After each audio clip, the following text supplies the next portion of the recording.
की बमबारी यूक्रेन पर भारी।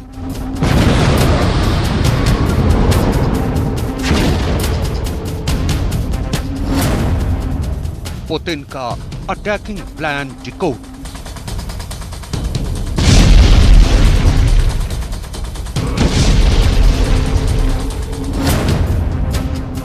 यूक्रेन जंग से पहले वैक्यूम बम फोड़ा।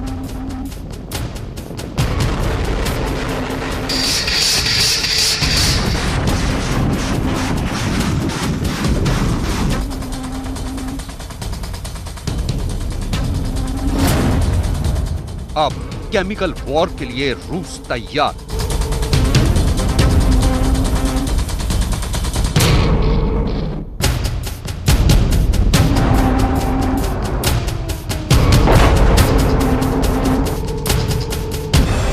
यूक्रेन युद्ध के 16वें दिन अमेरिका के साथ साथ ब्रिटेन के खुफिया विभाग ने बहुत बड़ा खुलासा किया है।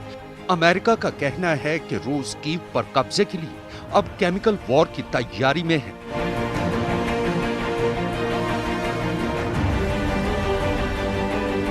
वहीं ब्रिटेन का दावा है कि रूस के रक्षा मंत्रालय ने यह मान लिया है कि उसने यूक्रेन में वैक्यूम बम का इस्तेमाल किया है। पहले वैक्यूम बम का इस्तेमाल और अब केमिकल बम से जंग की तैयारी। रूस का हमला यूक्रेन के लोगों पर बहुत ही भारी रहने वाला है, क्योंकि ये दोनों ही बम रूस के जखीरे में मौजूद सबसे घातक बम है।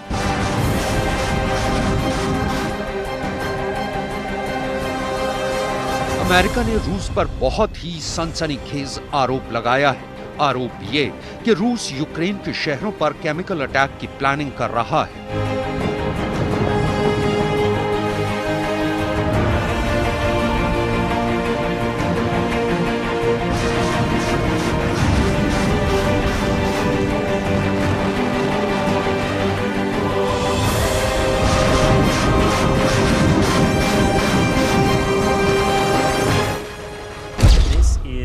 A government that has used banned chemical weapons on its own people in the past. They've done so on Russian territory. They've done so on British soil.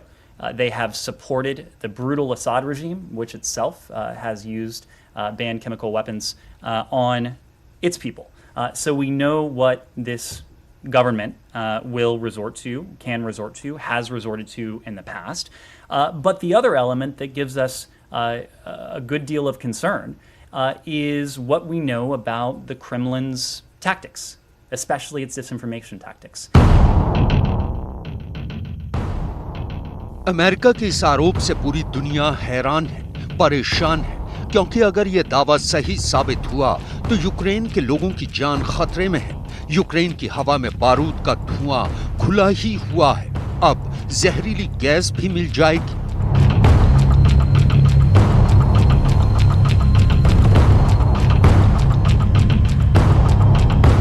अगर ऐसा हुआ तो ये जंग की आग में घी झोंकने वाला काम करेगा और तब युद्ध की तस्वीर बहुत ही बदल जाएगी। यूक्रेन की जमीन रूस के बमों का डंपिंग ग्राउंड पहले से बना हुआ है। इन तस्वीरों को देखिए, ये यूक्रेन की धरती पर आज धमके पुतिन के वो बम हैं जिन्हें रूस अभी तक फोड़ नहीं पाया है।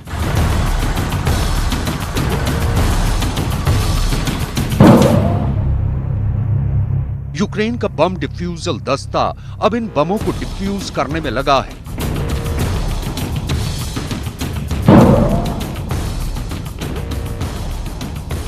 रूस के ऐसे ही बमों ने यूक्रेन में आग लगा रखी है।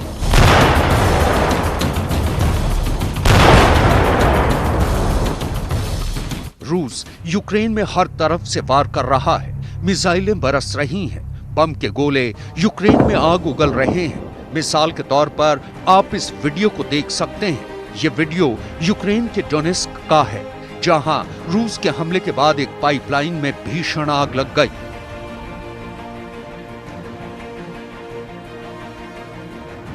डोनेस्क में रूस के हमलों ने भयंकर तबाही मचाई है। हर तरफ बर्बादी और तबाही ही नजर आ रही है। रूस की सेना ने युद्ध के 16वें दिन मारियुपोल में भी भीषण गोलाबारी की है, रिहायशी इलाकों में भारी बमबारी की है। मिसाइल हमलों से शहर के मकान मलबे और खंडर में तब्दील दिख रहे हैं।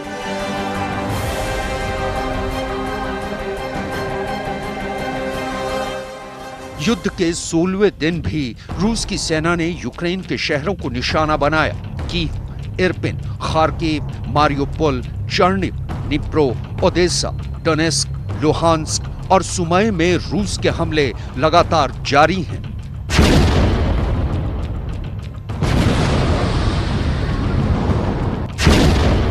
लेकिन यूक्रेन की सेना भी रूस को मुंह तोड़ जवाब दे रही है। रूसी टैंक तबाह कर रही है।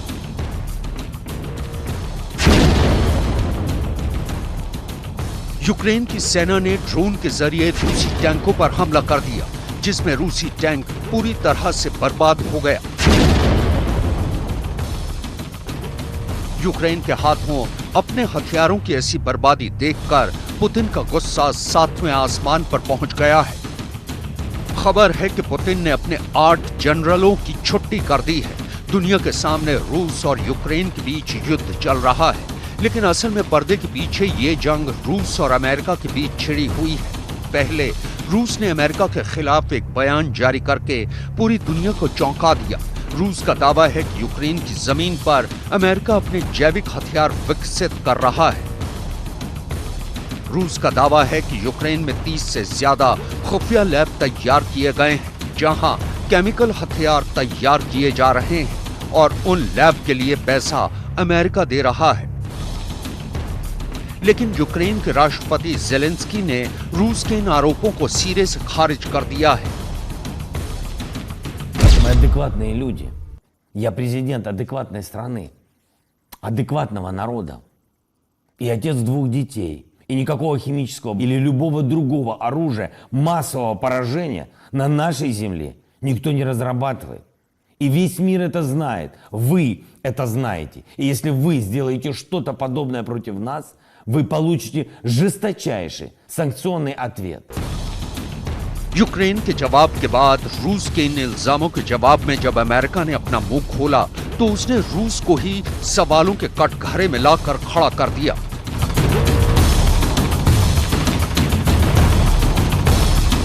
अमेरिका का कहना है कि रूस यूक्रेन के खिलाफ केमिकल वेपन यानी रासायनिक हथियारों को इस्तेमाल करने का बहाना ढूंढ रहा है। अगर केमिकल वेपन का इस्तेमाल शुरू हो गया तो यूक्रेन के हालात पर दुनिया को अफसोस मनाने का भी वक्त नहीं मिलेगा।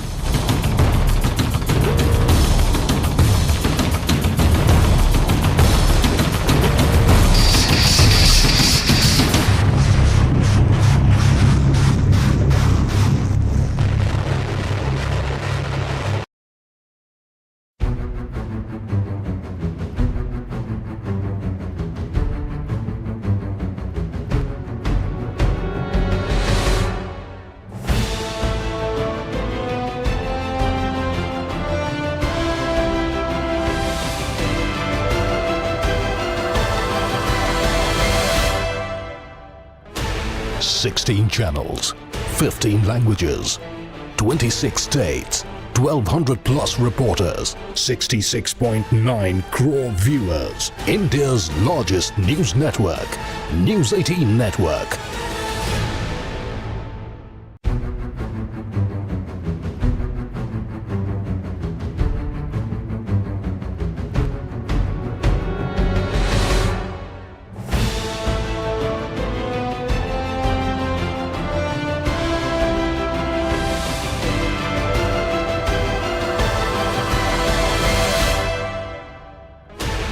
Sixteen channels, 15 languages, 26 states, 1,200 plus reporters, 66.9 crore viewers. India's largest news network, News 18 Network.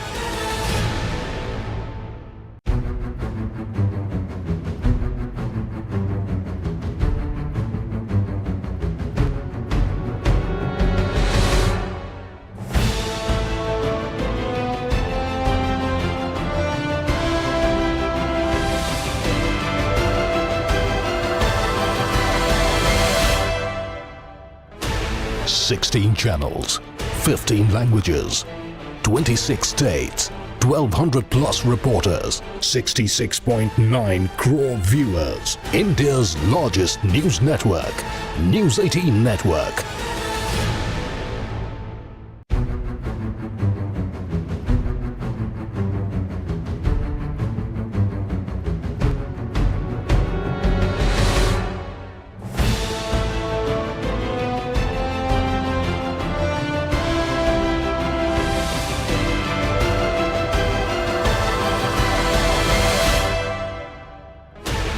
Sixteen channels, 15 languages, 26 states, 1,200 plus reporters, 66.9 crore viewers. India's largest news network, News 18 Network.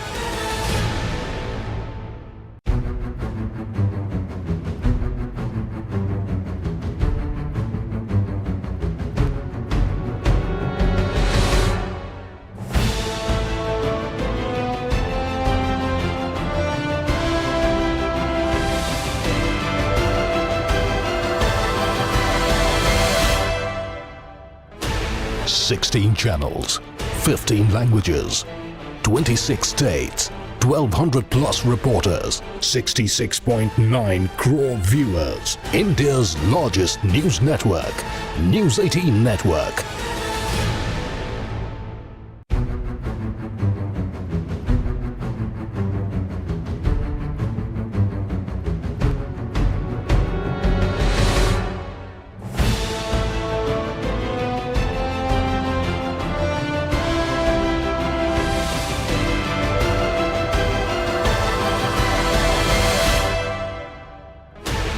Sixteen channels, 15 languages, 26 states, 1,200 plus reporters, 66.9 crore viewers. India's largest news network, News 18 Network.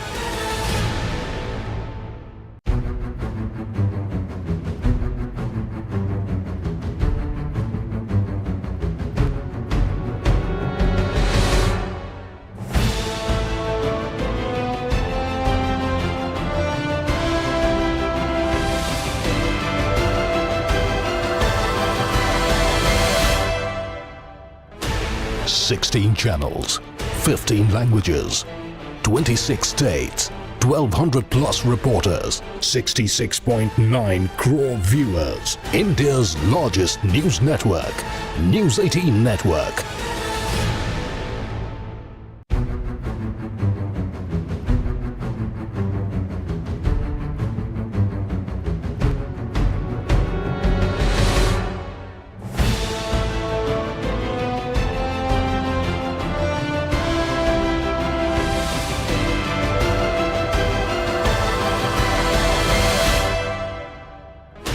Sixteen channels, 15 languages.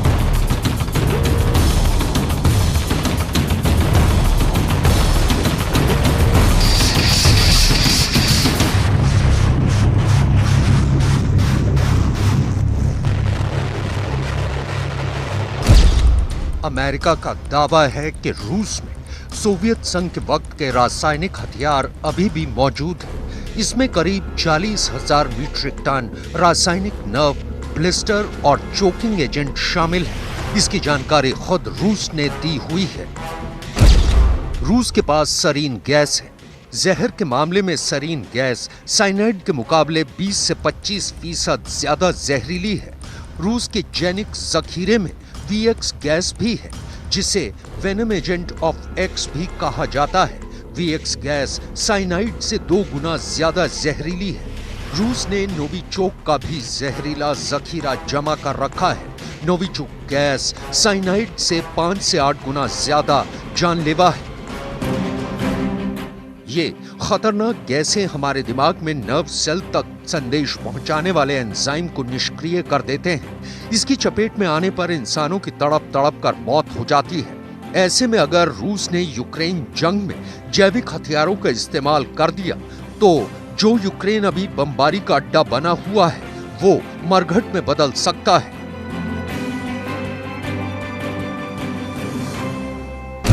क्योंकि सरीन जैसी gas की मौजूदगी में एक बार सांस लेने के बाद ये जहरीली गैस नर्वस और रेस्पिरेटरी सिस्टम दोनों पर अटैक करती है। इसकी वजह से सांस लेने में तकलीफ होती है।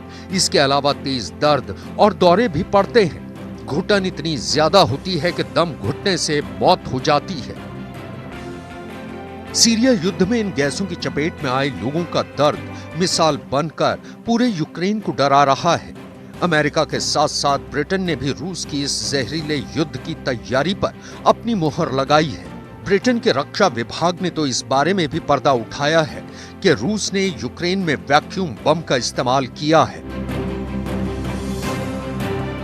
ब्रिटेन ने दावा किया कि खार्किव के एयरबेस पर रूस ने जिस बम से हमला किया था वो थर्मोबैरिक बम था। थर्मोबैरिक बम को ही वैक्यूम बम भी कहते हैं। वैक्यूम बम यानी वो बम जिसके इस्तेमाल से लोगों का दम घुट जाता है। रूस का ये महाविनाशक हथियार जैसे ही खार्किव के एयरबेस से टकराया, वहां आग का एक बड़ा गोला तेजी से आसमान की तरफ उठा। आग का एक गोला कुछ वैसा ही दिखाई दिया जैसा परमाणु बम के हमले के बाद दिखता है। बताया गया कि इस बम के हमले ने एयरबेस को पूरी तरह से तहस नहस कर दिया। मतलब रूस ने यूक्रेन को तबाह करने के लिए अपने सबसे खतरनाक बम का इस्तेमाल कर दिया। एक ऐसा बम जो लोगों की सांसें रोक देता है, जिसके इस्तेमाल के बाद लोग घुट घुट कर मारने लगते हैं। ब्रिटेन के रक्षा विभाग का कहना है कि रूस ने वैक्यूम बम को TOS-1A वेपन सिस्टम से दागा है। रूस के TOS-1A वेपन सिस्टम यूक्रेन सीमा के करीब कई बार दिखा है। ब्रिटेन का दावा है कि रूस ने इसी वेपन सिस्टम के जरिए यूक्रेन में वैक्यूम बम से हमला किया है। थर्मोबैरिक या वैक्यूम बम परमाणु बम के बाद रूस का सबसे घातक हथियार है। इस बम का जहां इस्तेमाल किया जाता है, उसके आसपास का एक बड़ा इलाका राख के ढेर में बदल जाता है। पेड़, पौधे, इमारतें, इंसान सभी का नामो निशान मिट जाता है। इस बम की मार से बचने के लिए बंकर भी काम नहीं आते। वहां छिपे लोगों का दम भी ये बम घूंट देता है। इसलिए इसे रूस का महाविनाशक हथियार कहा जाता है। वैक्यूम बम की भीषणता का अंदाजा इस बात से लगा सकते हैं कि इसके विस्फोट से 300 मीटर दायरे में किसी का बचना मुश्किल है। इसे परमाणु बम के बराबर का दमखम वाला बम भी कह सकते हैं। इस बम में बारूद का इस्तेमाल नहीं होता है। ये बम उच्च दाब वाले विस्फोटक से भरे होते हैं। वैक्यूम बम वातावरण से ऑक्सीजन सोख लेते हैं। इसमें से अल्ट्रासोनिक शॉक वेव निकलती हैं। इस बम से 300 मीटर के दायरे में भयानक नुकसान पहुंचता है। ये 44 टन TNT की ताकत वाला धमाका कर सकता है। इसका वजन 7100 किलोग्राम होता है। रूस और अमेरिका दोनों ही देशों के पास वैक्यूम बम मौजूद है। अमेरिका ने 2003 में अफगानिस्तान में वैक्यूम बम से हमला किया था, जबकि रूस ने इसे 2016 में सीरिया में इस्तेमाल किया था और अब यूक्रेन में इसके इस्तेमाल का दावा किया गया है। दावा तो ये भी किया गया है कि कीव की तरफ बढ़ रहा रूस की सेना का 64 किलोमीटर काफिला अब तितर-बितर हो चुका है। सैटेलाइट तस्वीरों में पहले कीव के करीब रूस की सेना का लंबा काफिला दिखा था, लेकिन अब वो काफिला छोटा हो गया है क्योंकि अब वो कीव के आसपास के शहरों में दाखिल हो चुके हैं। वहीं कुछ दस्तों ने कीव के पास के जंगलों में ठिकाने बना लिए हैं ताकि कीव पर पूरी ताकत से हमला किया जा सके। यानी एक तरफ रूस की सेना कीव को घेरे हुए है, यूक्रेन पर लगातार मिसाइलें दाग रही है, वहीं अब केमिकल वॉर के लिए भी तैयार है। अगर रूस ने यूक्रेन पर केमिकल अटैक कर दिया तो जहां अभी बर्बादी के मलबे बिखरे हैं, वहां मौत की चीख पुकार मच जाएगी।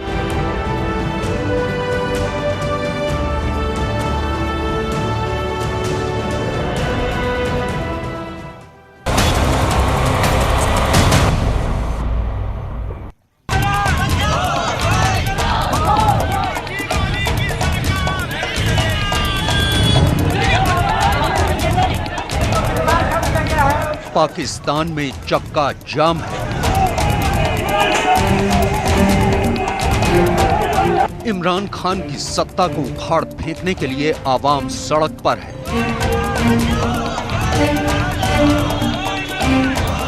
मैं इन हालात का मुकाबला करने के लिए ऐलान जंग कर रहा हूं। मुल्क की संसद में सांसदों के साथ पुलिस मारपीट कर रही है। सांसद अपने अधिकार के लिए चीख रहे हैं।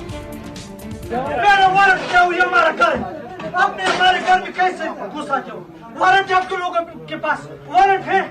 वारंट है? आप लोगों के पास वारंट है? मेरा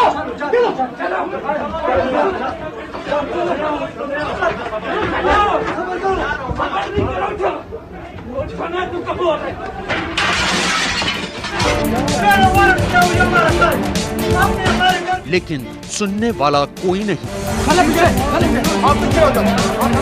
पूरे पाकिस्तान में न्यूज चैनलों पर इमरान खान के तख्ता पलट की चर्चा चल रही है।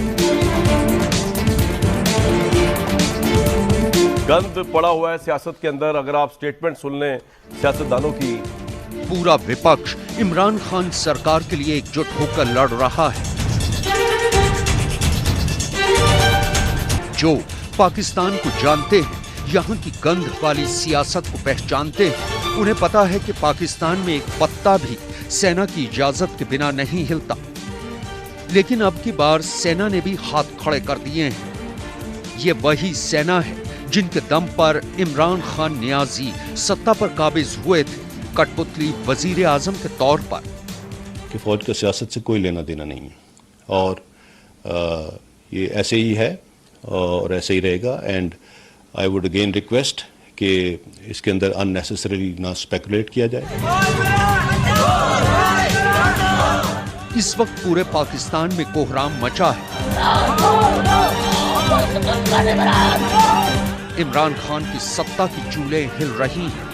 कभी भी भरभरा कर गिर जाएं तो कोई ताज्जुब नहीं होगा। तख्ता पलट का शो राजधानी इस्लामाबाद से लेकर लाहौर, कराची और पेशावर तक गूंज रहा है। लोग सड़कों पर प्रदर्शन कर रहे हैं। आवाम में आक्रोश का आलम है कि पाकिस्तानी सेना उनके आगे सरेंडर करने के लिए मजबूर है। पाकिस्तानी संसद सत्ताधारी इमरान खान की पार्टी तहरीक इंसाफ की बंधक बन गई है। पुलिस इमरान खान की मुखालफत करने वाली सियासी दलों के सांसदों को गिरफ्तार कर रही है। पार्लियामेंट लॉन्चेस में प्राइवेट फोर्स कैसे आई? जिसने नालायकी दिखाई उसको पकड़ा जाएगा। वफाकी वजीर